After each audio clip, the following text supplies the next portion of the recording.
BingX, a trusted global crypto exchange. Trade spot, futures, or copy top traders easily. Sign up via the link or referral code to get 30 USDT instantly, plus up to 1,500 USDT in bonuses for verification, deposit, and trading. A significant development has emerged in the ongoing investigation into the criminal operations of disgraced financier Jeffrey Epstein, as a United States congressional panel has formally requested an interview with Andrew Mountbatten Windsor, the former Prince Andrew of the United Kingdom.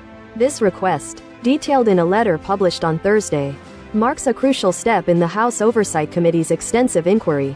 California Congressman Robert Garcia, the leading Democrat on the committee, extended the formal invitation to King Charles III's younger brother, seeking his cooperation in shedding light on Epstein's illicit activities. The timing of this formal request is particularly notable, coming just a week after Mountbatten Windsor was stripped of his honorary military titles and royal patronages, and subsequently agreed to vacate his leased residence at Royal Lodge in Windsor Great Park. The former prince's name has surfaced repeatedly in documents and flight logs that were subpoenaed from Epstein's estate and subsequently made public by the committee.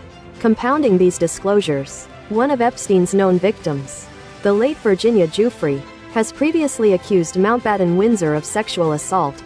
The Oversight Committee has explicitly stated its intention to thoroughly investigate these allegations of abuse against Mountbatten Windsor.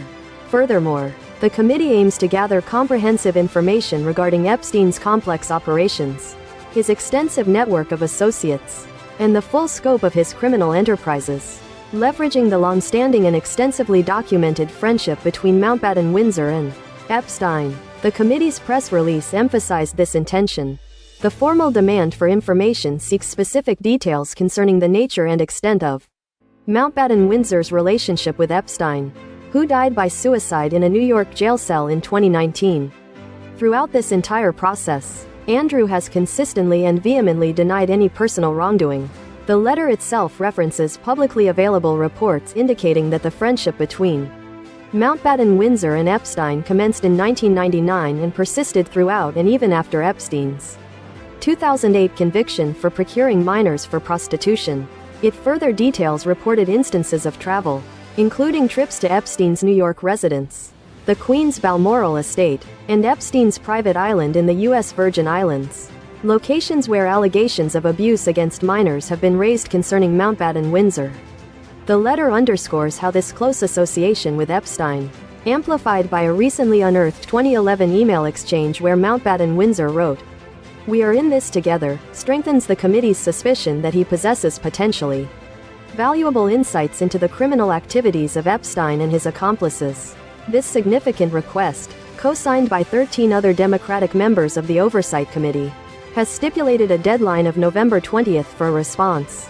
The emergence of this letter follows closely on the heels of a public statement made by another committee Democrat, R. O'Connor, to the Guardian newspaper, in which he asserted that Andrew should indeed be compelled to testify before the Oversight Committee, arguing that the public has a right to know who was allegedly involved in the abuse of women and young girls alongside Epstein. However, it is important to note that Congressman Garcia, while leading this inquiry, does not possess the authority to issue a subpoena to a foreign national like the former prince.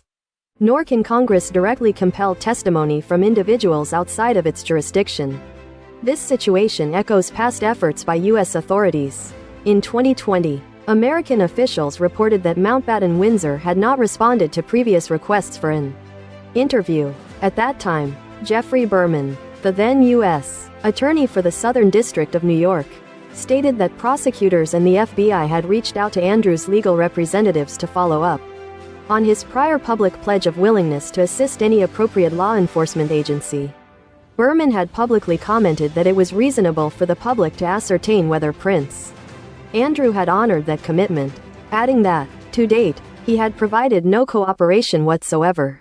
The current request from the House Oversight Committee therefore represents a renewed and intensified effort to obtain answers regarding these deeply disturbing allegations and the broader network of Epstein's